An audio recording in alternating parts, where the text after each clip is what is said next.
For the second time running, Dr. Bukola Saraki, the Senate President, failed to stop his trial at the Code of Conduct Tribunal, as the tribunal ruled that it has jurisdiction to try him on charges of alleged false declaration of assets levelled against him by the federal government. Relying on Section 3B of the Code of Conduct Bureau and Tribunal Act 1989, which makes it a requirement for any defendant to be invited for confirmation or denial of discrepancies in their assets, Senator Saraki asked the tribunal to discharge him because it lacked jurisdiction to try him. Ruling on the motion, the chairman held that the failure of the Code of Conduct Bureau to invite the defendant in the instant case had not ousted the jurisdiction of the tribunal. Commenting on a similar case some years ago, which involved a former governor of Lagos State, Senator Bola Tinubu, Justice Danladi Umar admitted that the tribunal in that case had acted in error and have since departed from that error. Lawyer to Senator Saraki, who led 80 other lawyers, reaffirmed the innocence of the Senate President.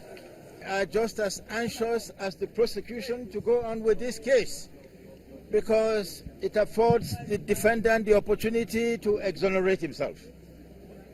In our country today, many people have been accused falsely and they have no opportunity to exonerate themselves. Today, that opportunity is afforded the Senate President and he will use it.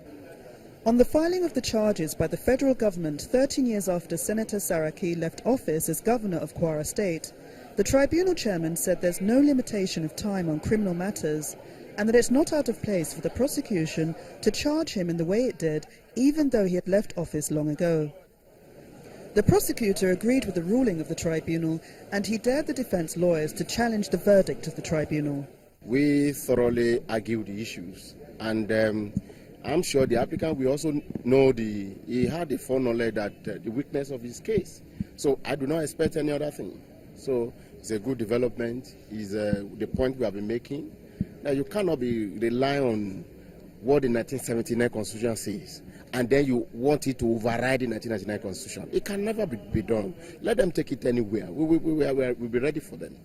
Subject to a further application challenging the jurisdiction of the tribunal to hear the charges against him, the Senate President, Dr. Bukola Saraki, is expected to return to the Code of Conduct Tribunal on the 5th of April to defend himself against the allegations of false declaration of assets.